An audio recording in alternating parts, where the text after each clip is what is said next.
ലൈഫിൽ ഇനി അങ്ങോട്ട് നമ്മൾ ഒരുപാട് ആളുകളെ മീറ്റ് ചെയ്യാൻ സാധ്യതയുണ്ട്. ഒരുപാട് പുതിയ ആളുകൾ, പുതിയ ഫ്രണ്ട്സ്, ഗേൾ ഫ്രണ്ട്സ്, അതുപോലെ ഇൻ്റർവ്യൂ അറ്റൻഡ് ചെയ്യുന്ന സമയത്ത് പലരെയും മീറ്റ് ചെയ്യുക, പുതിയ കമ്പനിയിലേക്ക് പോകുന്ന സമയത്ത് പലരെയും മീറ്റ് ചെയ്യുക.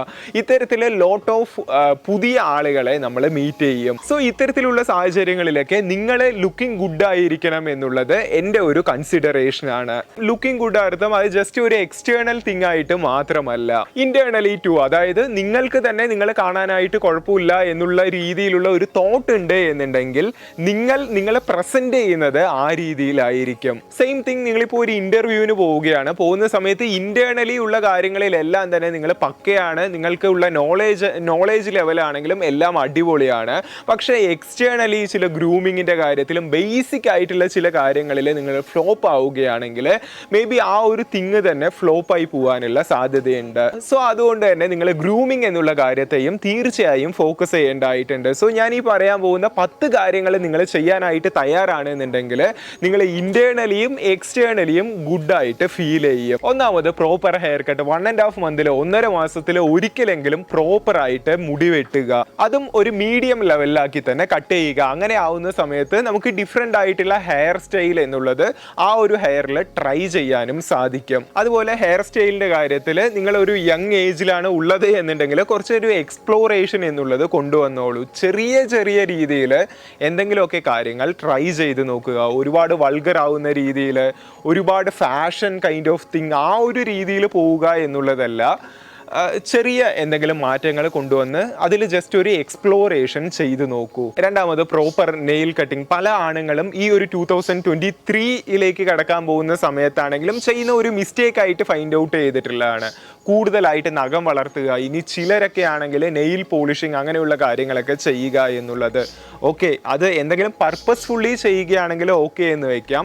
പക്ഷെ നമ്മൾ നോർമലായിട്ടുള്ള ഒരു സിറ്റുവേഷനിൽ ജീവിക്കുന്ന ഒരു വ്യക്തിയാണ് എന്നുണ്ടെങ്കിൽ ഇത്തരത്തിലുള്ള കാര്യങ്ങൾ ചെയ്യുന്നത് അവോയ്ഡ് ചെയ്യുക. നിങ്ങൾ 5 ദിവസത്തിൽ ഒരിക്കലെങ്കിലും പ്രോപ്പറായിട്ട് നെയിൽ കട്ടിങ് ചെയ്യുക. കാരണം ഒരാൾ നമ്മളോട് സംസാരിക്കുന്നു, നമ്മളുടെ സംസാരമൊക്കെ വളരെ അട്രാക്റ്റീവ് ആയിട്ടുണ്ട്, നമ്മളുടെ ലുക്കൊക്കെ വളരെ അട്രാക്റ്റീവ് ആയിട്ടുണ്ട്, പെട്ടെന്നായിരിക്കും മൈന്യൂട്ട് ലെവലിലുള്ള നെയിലിലേക്ക്, നമ്മളുടെ നഖങ്ങളിലേക്ക് അവരുടെ ശ്രദ്ധ പോവുക. അത്രയും നേരം നമ്മളോട് നല്ല രീതിയിൽ സംസാരിച്ച് ഒരു നല്ലൊരു അട്രാക്റ്റീവ്നെസ് ക്രിയേറ്റ് ചെയ്ത ഒരു വ്യക്തിയായിരിക്കാം. പെട്ടെന്നായിരിക്കാം അവർ നമ്മളുടെ ഈ ഒരു നഖങ്ങളിലൊക്കെ ശ്രദ്ധിക്കുന്നത്. അതിൽ കൂടുതൽ ഡസ്റ്റ് ഉണ്ടാവാം, ഒരുപാട് അഴുക്കുണ്ടാവാം. സോ ഇതൊക്കെ കാണുന്ന സമയത്ത് ആ ഒരു ഫസ്റ്റ് ഇംപ്രഷൻ അല്ലെങ്കിൽ ആ ഒരു ഇംപ്രഷൻ ലെവൽ എന്നുള്ളത് നല്ല രീതിയിൽ തന്നെ കുറയും. അതുകൊണ്ട് 5 ദിവസത്തിൽ ഒരിക്കലെങ്കിലും നമുക്ക് ഏതാനും മിനിറ്റുകൾ മാത്രമേ ഇതിനു വേണ്ടി സ്പെൻഡ് ചെയ്യേണ്ടതായിട്ടുണ്ടാവുള്ളൂ. സോ ഇതിന് തീർച്ചയായിട്ടും ടൈം ഇൻവെസ്റ്റ് ചെയ്യുക. മൂന്നാമത് നോ സേയേഴ്സ്. നമ്മളുടെ ലുക്കിംഗ് കാര്യങ്ങളെല്ലാം തന്നെ അടിപൊളിയായിട്ടുണ്ടാകും. പക്ഷെ നമ്മളുടെ അടുത്ത് വന്ന് സംസാരിക്കുന്ന സമയത്ത് നമ്മളുടെ മൂക്കിൻ്റെ അകത്തായിട്ട് ഒരുപാട് രോമങ്ങൾ, മുടികളൊക്കെ വളർന്നിട്ടുണ്ടാവും. അത് പ്രോപ്പറായിട്ട് ഗ്രൂമിങ് ചെയ്യാതെ അതൊക്കെ വന്ന് പലരുടെയും പുറത്തൊക്കെ വന്ന് നിൽക്കുന്നുണ്ടാവും. സോ അതും നമ്മളുടെ അട്രാക്ഷൻ ലെവലിനെ കുറയ്ക്കുന്ന കാര്യമാണ്. ആക്ച്വലി ഇത്തരത്തിൽ ഇവിടെ മുടി കാര്യങ്ങളൊക്കെ ഉള്ളത് വളരെ ഹെൽത്തി ആയിട്ടുള്ള കാര്യമാണ്. ഡസ്റ്റ് പ്യൂരിഫിക്കേഷൻ അങ്ങനെയുള്ള പല കാര്യങ്ങളും നടത്താനായിട്ട് ഓക്കെ ആണ്. പക്ഷെ അതൊരു ലെവലിൽ കൂടുതലാണ് എന്നുണ്ടെങ്കിൽ അത് കുറച്ചൊരു കൈൻഡ് ഓഫ് ഒരു ആക്വേർഡ്നെസ് എന്നുള്ളത് ക്രിയേറ്റ് ചെയ്യും. മാത്രമല്ല ഈ ഒരു ഏരിയ എന്നുള്ളത് വളരെ സെൻസിറ്റീവ് ആയിട്ടുള്ള ഏരിയ ആണ്. അതുകൊണ്ട് ഹെയർ ഒക്കെ ട്രിം ചെയ്യുന്ന സമയത്ത് പ്രത്യേകം ശ്രദ്ധിക്കുക. നിങ്ങൾ സിസറ് യൂസ് ചെയ്തിട്ടാണ് ചെയ്യുന്നത് എന്നുണ്ടെങ്കിലും അല്ല എങ്കിൽ അതിനായിട്ട് മറ്റു പല കാര്യങ്ങളൊക്കെ ഉണ്ട്.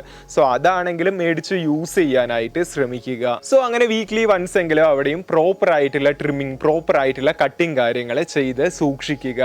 നാലാമത് മെയിൻ ആയിട്ടുള്ള കാര്യം പ്രോപ്പർ ആയിട്ടുള്ള നല്ല ഒരു പെർഫ്യൂമിൽ ഇൻവെസ്റ്റ് ചെയ്യുക എന്നുള്ളത്. കാരണം നമ്മൾ ഇപ്പോൾ ജിമ്മിൽ പോകുന്നുണ്ടാവും, മറ്റു പല കാര്യങ്ങൾ ചെയ്യുന്നുണ്ടാവും. അങ്ങനെയുള്ള സമയത്തൊക്കെ നമ്മൾ സ്വെറ്റ് ആവാനുള്ള, വിയർക്കാനുള്ള സാധ്യത വളരെയധികം കൂടുതലാണ്. മാത്രമല്ല അത് നോർമലായിട്ട് തന്നെ ചിലരുടെയൊക്കെ ബോഡി സ്മെൽ എന്നുള്ളത് അത്രത്തോളം ഗുഡ് ആയിരിക്കില്ല. സോ അങ്ങനെയുള്ളവരൊക്കെ ഒരു ഇൻ്റർവ്യൂവിന് പോകുന്ന സമയത്തോ അല്ല എങ്കിൽ ഒരു വ്യക്തിയോടൊപ്പം അടുത്ത് നിന്ന് സംസാരിക്കുന്ന സമയത്തോ ഒക്കെ അതൊരു ബാഡ് ആയിട്ടുള്ള ഇംപ്രഷൻ ക്രിയേറ്റ് ചെയ്യാം. സോ അതിന് വേണ്ടിയിട്ട് നല്ലൊരു പെർഫ്യൂമിൽ തന്നെ ഇൻവെസ്റ്റ് ചെയ്യുക. പക്ഷേ ഈ പെർഫ്യൂം അപ്ലൈ ചെയ്യുന്നതിലും ശ്രദ്ധിക്കേണ്ട ഒരു കാര്യം എന്താണെന്ന് വെച്ച് കഴിഞ്ഞാൽ വളരെ സ്റ്റാൻഡേർഡ് ആയിട്ടുള്ള, മറ്റുള്ളവർക്ക് കേട്ട് കഴിഞ്ഞാൽ സ്മെല്ല് ചെയ്യുന്ന സമയത്ത് തലവേദനയൊന്നും വരാത്ത രീതിയിലുള്ള നല്ലൊരു പെർഫ്യൂം അപ്ലൈ ചെയ്യുക. അതും ഓവറായിട്ട് കൂടുതലായിട്ട് അപ്ലൈ ചെയ്യാതിരിക്കാനും പ്രത്യേകം ശ്രദ്ധിക്കുക. സോ ഇതിന് ബ്രോ പേഴ്സണലി ഏത് പെർഫ്യൂമാണ് യൂസ് ചെയ്യുന്നത്, ബ്രോ ഏത് പെർഫ്യൂമാണ് സജസ്റ്റ് ചെയ്യുന്നത് എന്ന് ചോദിക്കുകയാണെങ്കിൽ ഞാനിപ്പോൾ ഈ റീസെൻ്റ്ലി യൂസ് ചെയ്തുകൊണ്ടിരിക്കുന്ന 3 പെർഫ്യൂമാണ് ഉള്ളത്. ഒന്ന് അപ്സിലോന്റെ ഗോൾഡൻ സാൻഡ് എന്ന് പറഞ്ഞ ഈ ഒരു പെർഫ്യൂമും, ദെൻ അപ്സിലോന്റെ തന്നെ വൈൽഡ് ബ്ലൂ എന്ന ഈ ഒരു പെർഫ്യൂമും, അതുപോലെ അപ്സിലോന്റെ തന്നെ ഷൂട്ടിംഗ് സ്റ്റാർ എന്ന് പറഞ്ഞ അടിപൊളിയായിട്ടുള്ള ഒരു കോൺഫിഡൻസ് ബൂസ്റ്റ് ചെയ്യാൻ തന്നെ സഹായിക്കുന്ന ഈ ഒരു പെർഫ്യൂമും കൂടിയാണ്.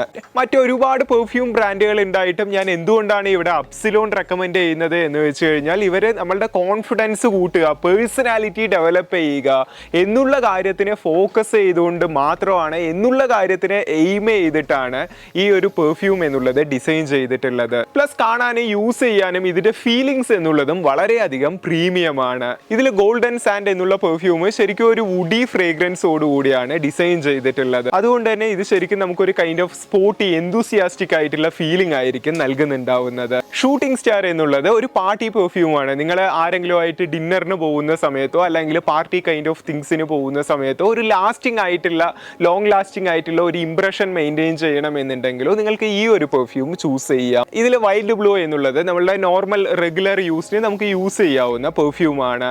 ഇതിൽ എൻ്റെ പേഴ്സണൽ ഫേവറേറ്റ് എന്നുള്ളത് first shooting star, then golden sand, പിന്നീട് വൈൽഡ് ബ്ലൂ. ഈ പെർഫ്യൂംസ് എല്ലാം തന്നെ ഫ്ലിപ്കാർട്ടിലും ആമസോണിലും കൂടി അവൈലബിൾ ആണ്. നിങ്ങൾ നമ്മളുടെ കൂപ്പൺ കോഡായ TFG10 എന്നുള്ള കൂപ്പൺ കോഡ് യൂസ് ചെയ്യുകയാണെങ്കിൽ നിങ്ങൾക്ക് 10% ഡിസ്കൗണ്ട് കൂടി ലഭിക്കുന്നതായിരിക്കും. സോ പർച്ചേസ് ചെയ്യാനുള്ള ലിങ്ക് കാര്യങ്ങളെല്ലാം തന്നെ ഡിസ്ക്രിപ്ഷനിലും പിൻ കമന്റിലും കൊടുക്കുന്നുണ്ട്. Check it out. ഇത് ഞാൻ ജസ്റ്റ് ഈ പറയുന്ന വാക്കുകളായിട്ട് പോലും എടുക്കണമെന്നില്ല. നിങ്ങൾ ജസ്റ്റ് ഒന്ന് ഗൂഗിൾ ചെയ്ത് നോക്കൂ. അപ്സിലോൺ എന്നുള്ള ബ്രാൻഡിനെ പറ്റി നിങ്ങൾ തന്നെ ഒന്ന് ഗൂഗിൾ ചെയ്തിട്ട് ഒരു ക്ലിയർ കട്ട് ആയിട്ടുള്ള ഐഡിയ ഉണ്ടാക്കൂ.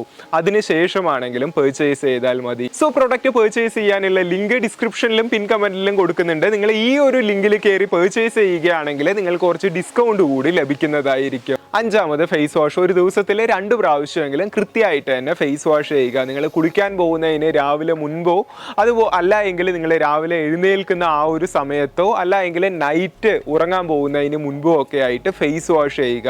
കാരണം നമ്മളുടെ ഡേ ടൈമിൽ നമ്മൾ ഒരുപാട് പ്രാവശ്യം പുറത്തൊക്കെ പോയിട്ട് വരുന്നതായിരിക്കും. അതുകൊണ്ട് തന്നെ നമ്മളുടെ സ്കിന്നിൽ ഒരുപാട് ജെംസ്, ഡേർട്ട് പാർട്ടിക്കിൾസ് എല്ലാം തന്നെ ഉണ്ടാവും. സോ അത് വെച്ച് നമ്മൾ നോർമൽ രീതിയിൽ ഇങ്ങനെ പോയിക്കൊണ്ടിരിക്കുകയാണെങ്കിൽ നമ്മളുടെ സ്കിന്ന് വളരെ പെട്ടെന്ന് തന്നെ ഡാമേജ് ആവാനും ഒരു ഏജിങ് എന്നുള്ളതൊക്കെ നമ്മളുടെ സ്കിന്നിൽ വളരെ പെട്ടെന്ന് തന്നെ എടുത്തറിയാനും ഒക്കെയുള്ള സാധ്യത വളരെയധികം കൂടുതലാണ്. സോ അതിന് സോപ്പ് യൂസ് ചെയ്യുന്നതിന് പകരം പ്രോപ്പർ ആയിട്ടുള്ള ഫേസ് വാഷ് യൂസ് ചെയ്ത് ഫേസ് വാഷ് ചെയ്യുക. 6th one moisturiser. നമ്മൾ പലരും നമ്മുടെ ഫേസിനെ പ്രത്യേകിച്ച് വാഷ് ചെയ്തിട്ടുണ്ടാവും. സോപ്പ് വെച്ചിട്ടാണെങ്കിലും ഫേസ് വാഷ് വെച്ചിട്ടാണെങ്കിലും. അത്തരത്തിൽ വാഷ് ചെയ്യുന്ന സമയത്ത് നമ്മളുടെ മുഖമൊക്കെ പ്രത്യേകിച്ച് നല്ല ഒരു ഡ്രൈ ആയി മാറുന്നത് പോലെ ഫീൽ ചെയ്തിട്ടുണ്ടാവും. ഇത്തരത്തിൽ ഡ്രൈ ആയിരിക്കുന്നതും അത്രയ്ക്ക് ഗുഡ് ആയിട്ടുള്ള കാര്യമല്ല.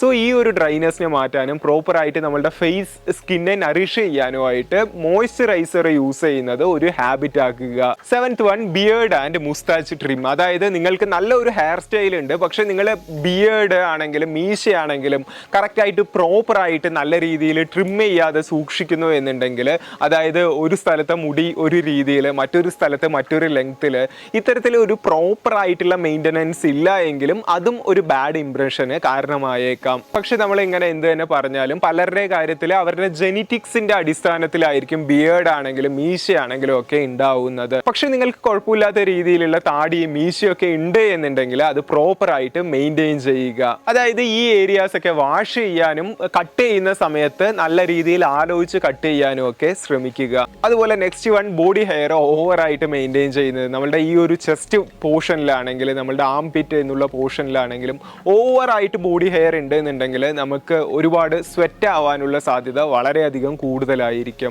സോ അതുകൊണ്ട് നിങ്ങൾ ഹെയർ, താടി, മീശ എന്നുള്ള കാര്യങ്ങൾ ശ്രദ്ധിക്കുന്നത് പോലെ അവിടേക്കും ചെറിയൊരു കെയറിംഗ് എങ്കിലും കൊടുക്കാൻ ശ്രമിക്കുക. 9th വൺ പ്രോപ്പർ ആയിട്ട് ഷാംപൂ, കണ്ടീഷണർ കാര്യങ്ങളൊക്കെ അപ്ലൈ ചെയ്യുക. എങ്ങനെയാണ് ഷാംപൂ അപ്ലൈ ചെയ്യേണ്ടത് എന്നുള്ള ഡീറ്റെയിൽഡ് ആയിട്ടുള്ള വീഡിയോ തന്നെ നമ്മൾ ഇതിന് മുൻപും ഒക്കെ ചെയ്തിട്ടുണ്ട്. വീക്ക്ലി 2 എങ്കിലും ഷാംപൂസ് നമ്മളുടെ തലയിൽ അപ്ലൈ ചെയ്യുക. ഷാംപൂ അപ്ലൈ ചെയ്യുന്ന സമയത്ത് നമ്മളുടെ മുടി വളരെ ഡ്രൈ ആയിരിക്കുന്ന സമയത്തൊന്നും ഷാംപൂ അപ്ലൈ ചെയ്യാതിരിക്കുക. Last and final point, costumes select ചെയ്യുന്ന സമയത്ത് വളരെ ഫാൻസി ആയിട്ടുള്ള കളേഴ്സ് ഒന്നും തന്നെ ചൂസ് ചെയ്യാതിരിക്കുക.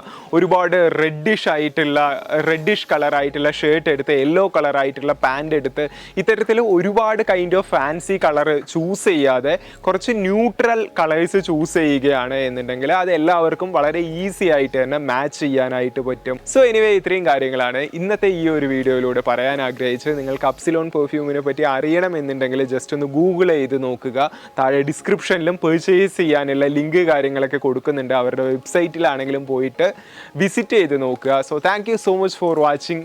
It's me Akshay. Stay grounded. Bye all.